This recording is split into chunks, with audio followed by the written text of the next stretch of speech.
Hey, Fanboy Nation. This is your pal Daffy Duck, and you're watching. We're watching You're watching Fanboy. Fanboy, fanboy, etc. Fanboy Nation. Dot, I assume Tom. So it was 39 years ago on November 5th, 1985, that Marty McFly returned to the 50s to save his father, George McFly, from a life of pure misery. But today we get to talk to the guy who embodies George McFly in the musical of Back to the Future. Burke Swanson, how are you today? So fantastic. Very happy to be here at Fanboy Nation. Thanks for having us. Listen, man, 39 years ago, I was a little kid when Back to the Future came out. Absolutely adore the film. Here we are. There's a musical about it. We got to check it out. Right now it's playing at the Pantages from the 5th, from November 5th to December 1st, and then coming to Segerstrom December 26th, the day after Christmas, running into the new year of January 5th. You get that little time off for the holiday, but you get right back into it with the touring company. Well, it's one of the, I think you really alluded to it. This show is from an IP and from a movie that touched so many people generationally. You know what I'm saying? We've got multiple generations who have been touched by this story. And so it makes perfect sense that over the holidays, we have so many opportunities to connect with audiences here in California, because it's just one of those things that's about joy, joy, joy. George is on this arc to really find his true self with the help of his son, inadvertently traveling into the, past to reconnect him and his mom. And it's just a lot of fun. We've got a great cast, great ensemble who's doing some unbelievable singing and dancing. And I think it'll be fun for all families coming out. Oh, for sure. Someone did, what was it? They crunched the numbers and they said if we went back 30 years in the past, the way they did in Back to the Future, it'd actually be 1994 instead of 1984. And I know quite a few people were heartbroken with that. Before we get into the musical itself, if you could have your own DeLorean that takes you back into time, what era would you visit for a week? Ooh, for a week. I think that there's something really amazing. We were in Cleveland, and they have this museum there, and it was all of these old cars from like the first cars, right? Like the late 1800s. And to be there in the late 1800s and seeing all these technical marvels that we really take for granted today, I think would be really fantastic. I think a secondary option to that would be, I'm a theater lover, so getting to go back and see a week of performances of, the original cast of Hamlet or King Lear, some Shakespeare as it was meant to be. I think it would probably be a little bit less pretentious than sometimes it's presented nowadays. It'd be fun to see. I like that attitude. That's a great attitude about it. We're at the Pantages right now. It's in Hollywood. You guys aren't too far from where Twin Pines was, where the original, exteriors were shot, minus the scenes at Universal Studios, of course. Have you guys had a chance to go visit the actual film set before, performing in Hollywood? We are so excited that we will actually be able to get to go to the actual clock tower over at Universal. We're really excited as a company to really get over there. And our director last night, John Rando, Tony Award winner, he was at the show with Bob Gale, one of the original creators, and six-time Grammy, winner Glenn Ballard, who's writing, the music for us. And all of them coming into the space, there was a real sentimental moment together, because Back to the Future is coming home. Back to the Future is really coming back to the birthplace of where it all started. And so, yes, it filmed right here in Los Angeles, which is fantastic, and to be able to go see those sites. But I think that there's a cultural culmination happening as well here. And it was electric last night with the audience. You could really tell these characters were returning back to their alma mater, if you will, their old stomping grounds. Right. Everybody had healthy knees again for at least an hour and a half. That's right. Last night was opening night for you here in Hollywood. I'm going to be able to catch the show at Segerstrom when you guys come right after Christmas. When you guys get to put on a performance like this, because there's multiple months of preparation, of getting the songs right, of singing along, of blending original music with songs from Huey Lewis and the News and the original soundtrack. What's it like finding that balance of the original songs or the original songs for and score for this version versus the original soundtrack from the film? I really appreciate that question because the music in this is pretty unbelievable. You have all those classics that you know, and I believe 16 other brand new original songs. And what's amazing about it, when you listen to it, go back and watch the movie. And there's some songs that you won't be able to unhear because they're so seamlessly tied to it. Bob Gale was with us every single day of this process, and he knows who this show is for. It's for the fans. It's for the people who have brought it to the standard that it is. And so every care and detail was taken into place.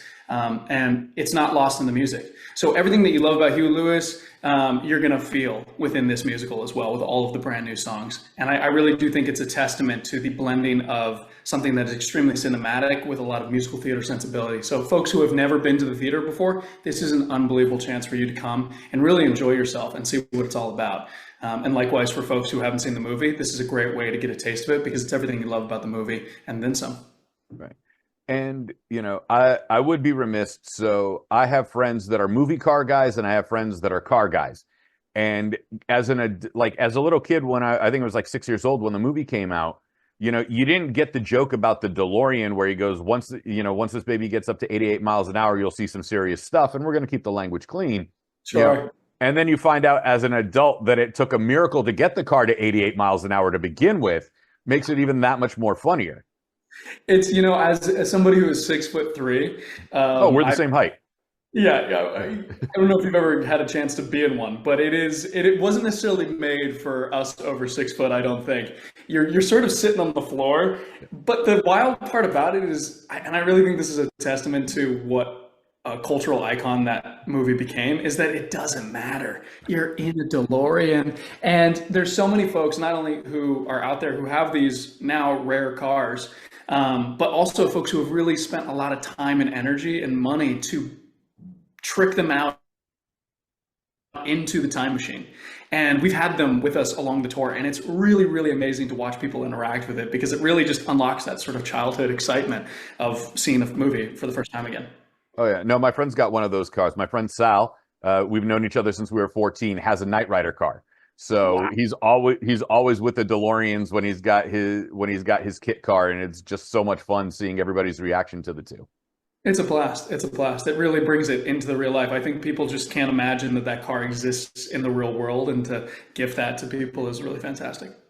Now, in the movie, because I haven't seen the musical yet, so bear with me in trying to make the comparisons. Sure. George McFly is very bumbling, very stumbling, very Woody Allen-esque in a nebbish way. You know, how do you translate that into a dance number and still be able to pull off these moves that are phenomenal in themselves, but now have a bit of left-footedness, I should say? And it's not even a word, but, you know, you get the concept of what's going on with that. I think you summed it up perfectly with that word, because it's sort of, for me at least, and you know, all of us who were in the room, and it really isn't just John Rando, who is our director, but also our choreographer, Chris Bailey, and really the entire cast. I mean, I get to do a lot of scenes with Caden Broush, who plays Marty McFly, and Cartress Tucker, who plays Goldie Wilson, Ethan Rogers playing Biff, and even when I'm around Lorraine, who is Zan Barubi, there's always something that kind of gets pulled out about George. And I think what it really stems from is whatever's happening physically is really a result of someone who is deeply, deeply trying to do their best and is sort of constantly straddling the line between being on his feet and off his feet. And so that's sort of the through line for me. I don't necessarily know what comes out every single night. I don't really know how it comes out every night, but it's someone who's really striving to connect, really striving to express himself authentically, and is just having a really difficult time doing so. You know, I make fun of the audience. But, you know, when you think... Sorry, go ahead. Oh, no, I mean, the freneticness that, you know, you think about Crispin Glover, right? You know, who really set the standard of it. But even Hugh Coles, who originated this role in the West End and on Broadway, there's something that they really activated and said, you know the movie and you know what you're here for, now let me elevate it. And so that's what we're just trying to do here as well, is how can we bring that authenticity and that real heart to, you know, the people across the country. Right. I made fun of the audience of saying, we feel like our knees are finally healthy again, like when we were young. But with your, with George being kind of, on the left foot or, having two left feet, and then you having to embody that while still being slick on the dance floor, how do you keep your joints healthy in all of this and make sure that you're ready for tomorrow night's performance or tonight's performance? Well, shout out to our PT person, Kiki, who is actively reviving my body every single night. But that's just one of the beautiful things about this art form, right? We're not doing it for one take. We're doing it 8 times a week, every week. And there's something about musical theater that is unlike any other art form that you will ever see. Yes, I'm out there breaking my body, but when I say that this ensemble is giving, 88 miles an hour the entire time, you really have to see it to believe it. From the very beginning, from the immediate jump, these folks are coming out with everything, and it is that heart and that soul. And when we come to LA, when we come to Costa Mesa, right, here in these places where it is home for this story, it elevated even higher, right? We were time traveling in our own right. Like, these kids are doing moves and singing at like full belt the entire show. And I think what it is a testament to this art form of, it's not enough to sort of be like, hey, remember this? We have to actually recreate it in our own space. And to get to go through that awesome journey, this awesome story every single night it makes all of the stretching, all of the warming up, and all of those things well worth our time and energy. And it also helps that the Pantages is a classic Hollywood, old Hollywood theater that's still being used. Please, just look at that neon outside. We're talking about some of the best theater craftsmen that we have in this country, right? Right in your backyard, I think people, we forget about sometimes theater within Hollywood, right? But the Pantages is such the antithesis to that. It's a testament to the theater community that it's still not only here but thriving and bringing unbelievable work right to your backyard. Now, how long is the show in comparison? Because, movies at the time were roughly 90 minutes, 95 minutes. Is the show comparable time-wise to the film, or is there some extra numbers where we get an intermission and it goes about 2.5 hours? Yeah, we have a 15-minute intermission. So you'll probably hit around 2.5 hours, 2:45 if everybody's really laughing and having a good time. But it really follows the script of the movie. So I think people are going to be really pleased with their entire experience there. Like, I've seen Beetlejuice the musical, and because in the movie Michael Keaton plays him so even keel, and like if you're not paying attention to the dialogue, you miss the joke. So it has to be grandiose and over the top. Mm-hmm. With this story already being over the top, but you still have to play it straight while performing in a musical theater setting. Where is the balance of being that over the top and then playing it, to an audience as kind of the straight man or as, a performer that's doing their job rather than just being this big bombastic thing? That's a great insight. I think the actual secret little trick is that if it's grounded, if it's based in honesty, it doesn't actually matter how big it gets, right? An audience will come with you. The beautiful thing about theater is that it's an ensemble, a company interacting with an audience, and we're both together by being proxy in the same space where we are telling the story together, right? So one does not exist without the other, right? And when you get into that space, a lot of really zany, wild things can suddenly feel very normal and in the world and very natural. If you're working it together. But I think the trick in terms of some of those bigger moments is that you have to bring it back to that heart, that heart that I was talking about. When George, finds Biff keeping Lorraine in the car, right? That's a really, really intense moment, right? A very intense moment. But what that moment becomes is about somebody making the choice to not stand by, somebody not allowing this to happen, but saying, it doesn't matter if she loves me, this is wrong, and I have to stand up for that. And when you hit into that moment, it doesn't, the hands curling in on itself, that all seems extremely real, right? Because it is. It's somebody really, really working through those beats in order to get to that climactic moment. And I think folks will experience that in the theater as well. You know, usually when you have an audition and you want it too badly, you sometimes screw up the audition because you're hyper focused on this thing. But is there a particular number that you were rehearsing for your audition for Back to the Future the musical that you're like, oh, this is so me, I got it, I don't even have to worry about it. Like this role's mine just from that one number. I think what's really lovely about George's song, main song in this is My Myopia, is that it is really the character incarnated into the music. There's a fun little there's a lot of like a loving almost like lullaby, and it kind of lulls into this vaudevillian sort of da da da da da da, right? And in that, it just made finding the physicality of the character really quite simple. And then when you take that and you put into the song that I get to sing with Caden Browsh, who plays our Marty, Put Your Mind to It, this sort of father and son really trying to find themselves again and really be together. It just becomes an expression of joy. And I think that that became the key for me. It wouldn't be fun for anybody to see me come out and be Crispin Glover. They want to see the energy that Crispin Glover gave. And so for me, the trick has been sort of that off kilter, on the wire, and then also just really, really being excited about life, being really curious about the birds and the trees and everything that's happened around and everything that's happening in my imagination and the science fiction stories that I write. That curiosity and that passion for that curiosity, I think that for me, at least in the audition room, was sort of my through line. I dig it. All right, so this is my own personal question. This is me fanboying out. I mean, Fanboy Nation, we got to fanboy out just a little bit. You said you guys are going to get to, well, you said you guys are going to go to the clock tower at Universal Studios. Is there a clock tower number, since I haven't seen it yet? And would you guys like to at least do an impromptu like dance version of it in front of the actual clock tower? The clock tower is sort of like the car in some regard, in terms of it is a character that, you know, doesn't necessarily always have lines. It's always present, right? It is sort of the marker of time for us, quite literally, right?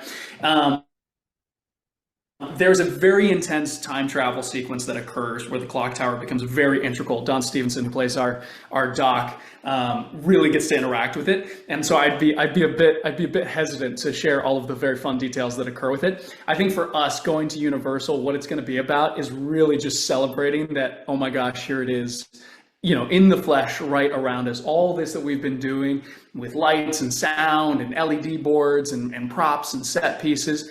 Here it is standing very tall right behind us. And I think seeing that is going to be just enough for all of us. And maybe, you know, we're musical theater folks. There might be some singing and dancing that comes along too.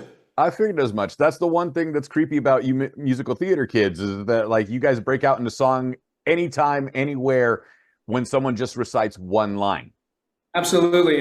I think what, you know, Fanboy Nation really represents is, some people call it nerdum, some people call it like passion, creativity, whatever it is that you do, you know, it's something that evokes so much joy, so much joy.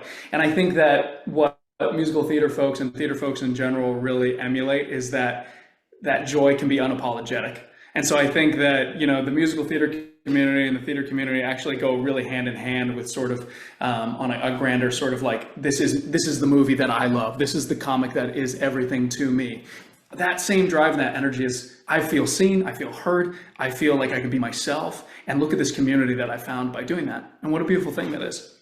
And then I'm going to put you on the spot. What's the one song that you will just belt out anywhere, that you don't care if you embarrass yourself, that you'll get up, you'll dance to, you'll sing along? You're in the restaurant, you're on the subway, you're in the airplane, whatever it is, it's like as soon as you hear that downbeat, you're like, boom, I'm up and I'm going. You know, it's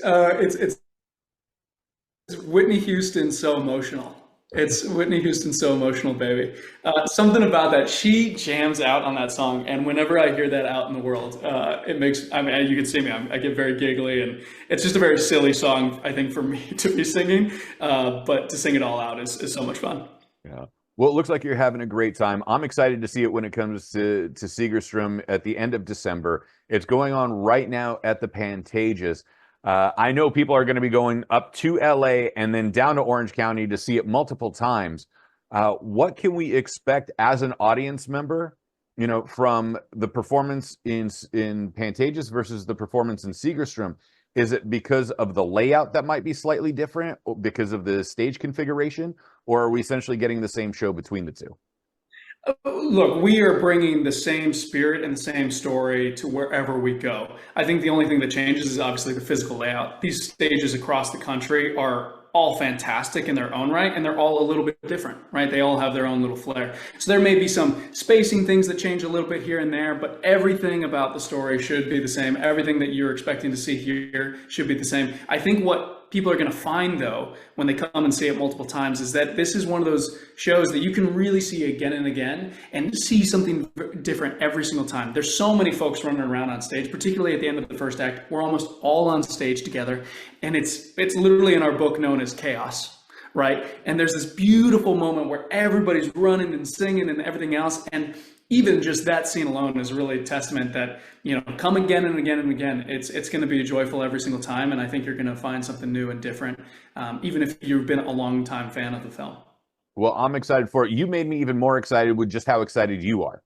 Yeah, I mean, I cannot tell you enough. These people have meant the world to me, and this story's meant the world for me. This creative team is beyond. It shouldn't be surprising that a creative team cares about their project as much as these people do, and yet sometimes it is. And that love, that community, that family is something that I'm going to carry with me for the rest of my life, and I will always be connected to this Back to the Future family. So I'm hoping that you will be joining us, and your listeners and watchers will be joining us as well, because it's a great community to be a part of.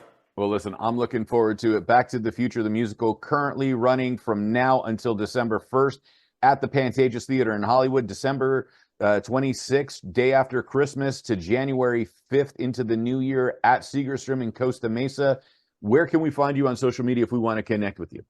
You can find me on Instagram at Burke_Swanson. And I would say, in terms of those tickets, you know, get them yesterday, baby. They're running quick. Yeah. All right. And then I'm going to leave you with this, since we already found out the song that gets you gaga, and you would actually visit a car museum. Sans the DeLorean, Dream Machine. Ooh.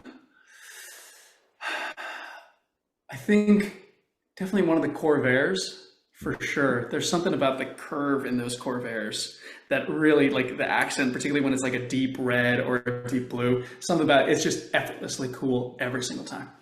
I love it, man. Burke Swanson, Burke spelled Burke, when you look for him on Instagram. It's been a great pleasure. Again, the musical Back to the Future is running from now through December 1st at Pantages in Hollywood, and then, excuse me, December 26th through January 5th at Segerstrom in Costa Mesa. It's been a pleasure, man.